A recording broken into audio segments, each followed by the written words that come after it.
What is up, guys? Welcome back to my channel. Today's video is going to be very exciting because I am going to be reviewing the brand new color film stock from Lomography, and it is called LomoChrome Color 92. It is rich, it's grainy, it's versatile, and it's launching today. So if you've never heard of this film stock before, it's because today is the very first day that it is available to consumers. For those of you who don't know, Lomography is a company that's famous for producing novelty color film stocks like LomoChrome Purple, Turquoise, Metropolis.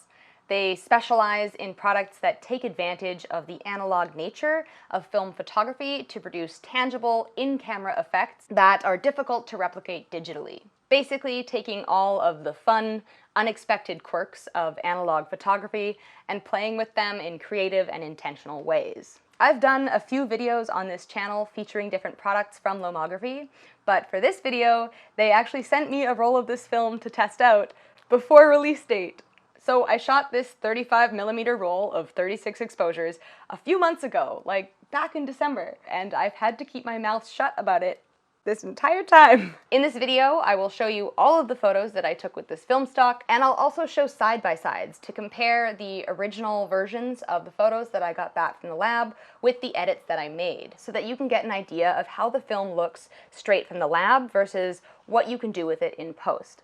All that said, and without further ado, let's jump right in to my review of this film stock, how I shot it, what I learned, and what you can keep in mind while you're shooting your first roll of it as well. So, what I shot. I shot with this film in a variety of situations and subjects in order to see how it would perform in different lighting conditions. I did a street photography session on a bright, sunny, misty morning and another session on a snowy day. I took some pictures in broad daylight and others at golden hour, and some in studio using strobe lighting and others with continuous lighting, and this one with both strobe and continuous lighting. I tried a few double exposures and a few with fun in-camera techniques, like this one with the lens ball and this one with tinsel. These ones might have failed a little bit, but at least I was trying out some fun things. The things that stand out to me across all of the images, I'm going to talk about grain, shadows, and color.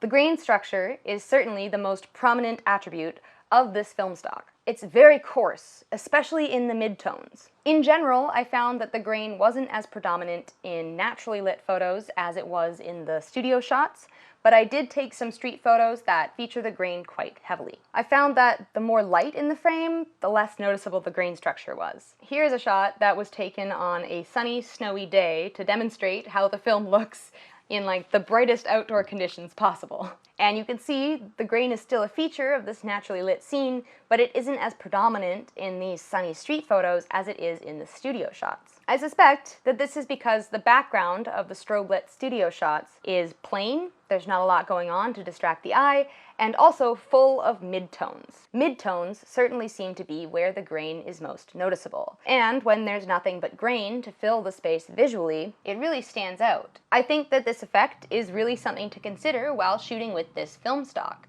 If you like the look of the grain, you can really emphasize it by shooting subjects with simple backgrounds, softly lit to maximize those midtones. One of the grainiest shots that I got was this one, and I have a digital version of it so that you can compare. I lit this portrait to have a white background and softer, less contrasty shadows on the face. On LomoChrome Color 92, that softly shadowed area really shows the grain structure in full force. I don't think I like this effect for this particular shot. I was trying to keep it a little bit cleaner with the lighting, but I can definitely see how this effect could be used to your advantage if you're going for more of a vintage vibe. In my review of Ilford Delta 3200, I really bemoaned the thick grain structure in that film because I felt that it had a negative impact on the level of detail that was rendered in each image. That was a black and white film stock, and comparing it with LomoChrome Color 92, I can say that the rich colors of this stock really save it from having a similar issue. In black and white, the only thing delineating what's what in a photo is the shade of gray that it is. And when you have grains that are super thick and each one is a different shade of gray, that delineation gets pretty blurry. With color photos, you have both shade and color.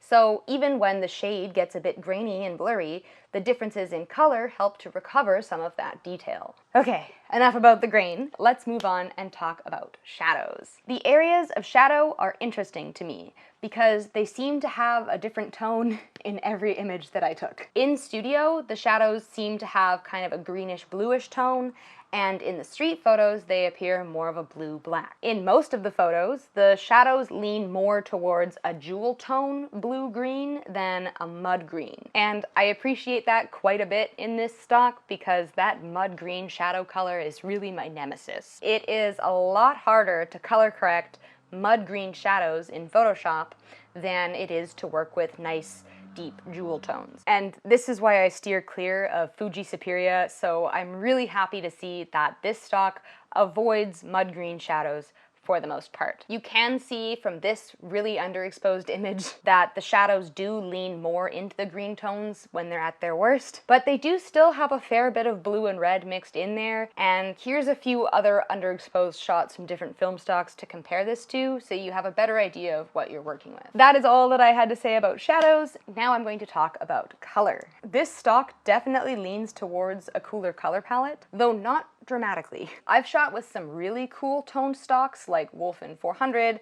and LomoChrome Metropolis, and this is not in that ballpark. You can capture warmer toned subjects on this film and still get great results, but I do think that it really shines when capturing cooler color palettes. My favorite photos that I got with this film are the ones that heavily feature the color blue. All of the shots that feature a blue sky look great, honestly.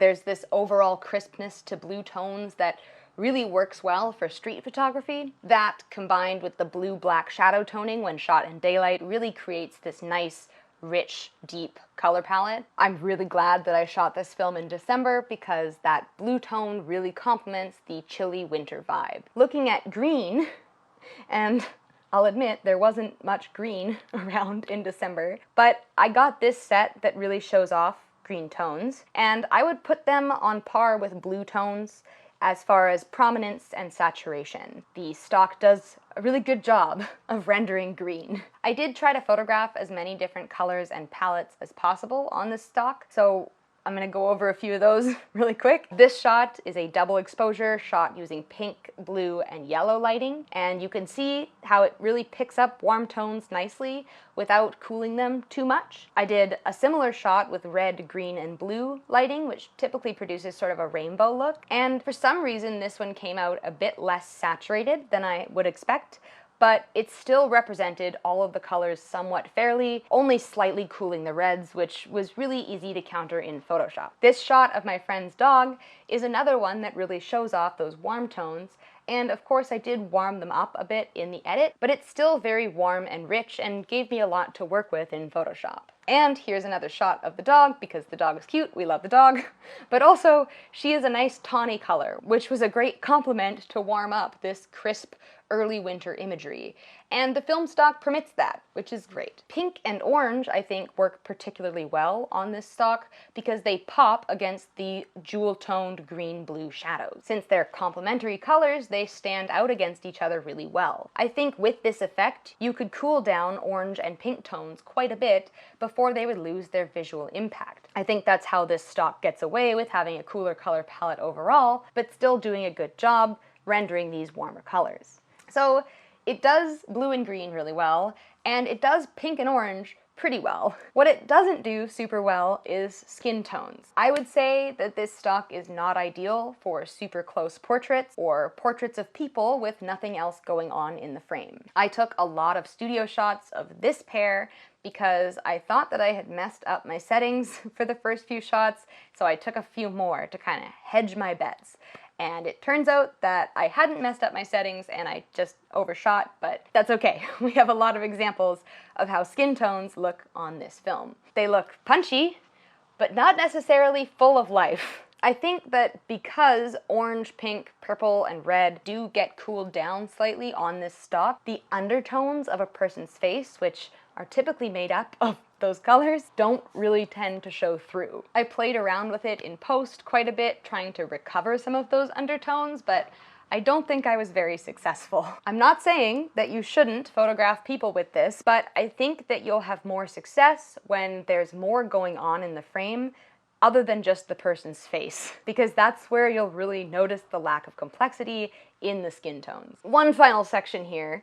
I wanted to compare this film to Lomography's other color film stock called LomoChrome Color Negative. Now, you might be thinking, how different are these two stocks? I mean, they're both color films from the same manufacturer. How different can they be? The answer is pretty different. More different than I was expecting, to be honest. Color Negative and Color 92 have pretty opposite strengths. If I'm making a general sweeping statement, I would say that Color 92 is better for outdoors and street photography, and Color Negative is better for portraits and people. Here's a comparison of the skin tones.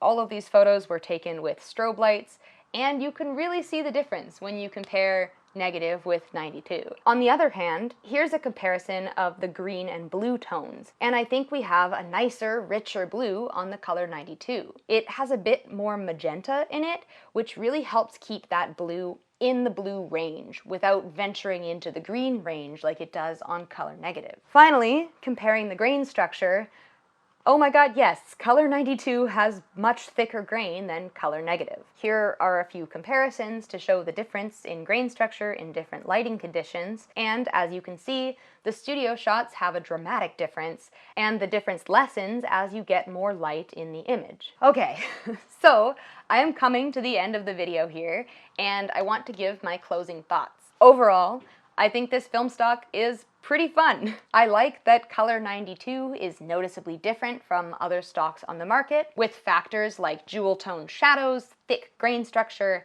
and the richness of those blue and green tones setting it apart from other similar stocks. I haven't shot with anything quite like this before, and I'm really excited to pick up another roll now that it's available to the public. I will probably steer clear of strobe lit portraits, but I do really want to try some naturally lit portraits just to see how it handles skin tones in daylight. If you get a chance to try this stock out, do let me know in the comments. I would love to know if your results agreed with my conclusions in this video. I did only shoot with one roll, so my sample size was pretty small. I am really excited to see other people's work with this film now that it's out, and hopefully shoot more of it soon. So, thank you guys for watching. Hopefully this video was interesting and helpful. If you guys liked this video, you can leave a like. You can also subscribe to my channel to get new photography-related content almost every week. I have another film stock review planned for my next video, so stay tuned for that. Thank you guys again for watching. I appreciate it. I'll see you next week, and in the meantime, I want you to stay sharp, and don't forget to keep shooting. Bye, guys.